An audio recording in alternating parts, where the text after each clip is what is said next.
Ladies and gents, I want to share something with you that I just learned today that is very important if you are in a situation, regardless, whatever it is, a situation where you just don't have water and you have a filter. Maybe you're out camping, maybe you're out hiking, maybe you're in a survival situation and you just have a water filter. I was looking for a creek that is actually nearby. However, as it turns out, I was not going to be able to make it to that creek due to various reasons. And I was walking along this trail, and on my way to trying to get to the creek, I saw this here. Now, these don't always have water in them. These are just to help guide water during heavy rains so that I don't know, I'm assuming it prevents flooding of some kind.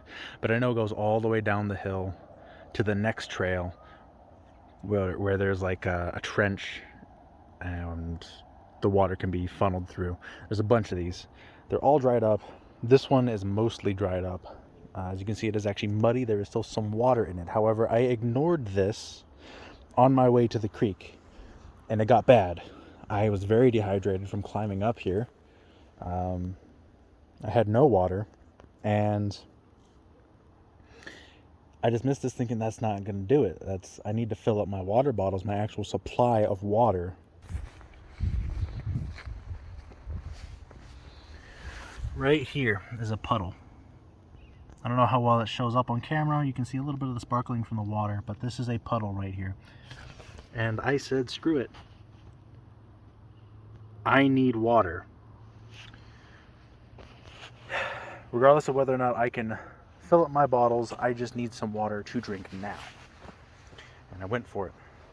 Well, that little thing, that little puddle, was actually able to fill up all of my water bottles. This, let's see, we've got 3.5 liter bottles. We have a 2 liter bottle, and we have a 1 liter bottle.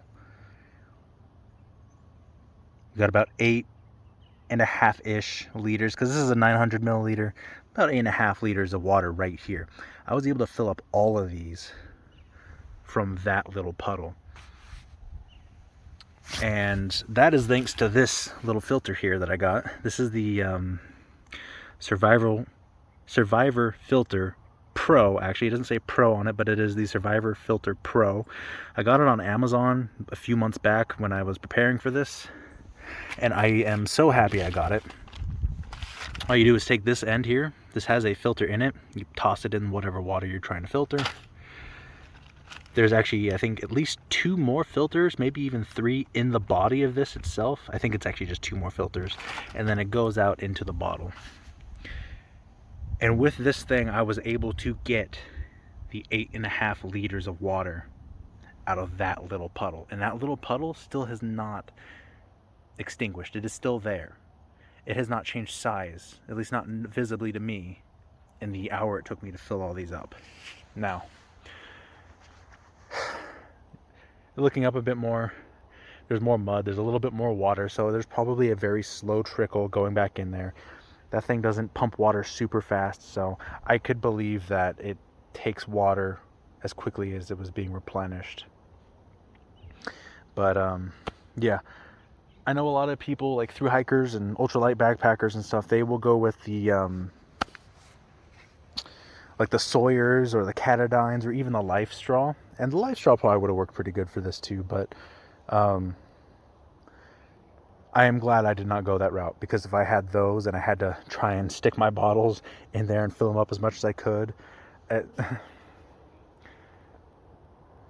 no, I'd be in trouble. With that said, from here on out, any other hiking ventures after this one is over, I will always use a pump filter, weight be damned, because I can use this far more what's the word? Brain fart. Is I can use this a lot more situations than I could a cap filter. So the lesson here is, guys, if you see a little thing of water here somewhere and you are just desperate for a drink, you need water, and you have a pump filter like I have, use the puddle. The puddle will get you so much farther than you might think. Now, obviously we have terrain and stuff that's kind of contributing to that, but if you ever see anything like this, go for it. It will save your life. I was genuinely close to passing out from dehydration. It was bad, and that was a stupid decision on my part. And I'm never going to make that mistake again. At least I'm going to try my hardest not to.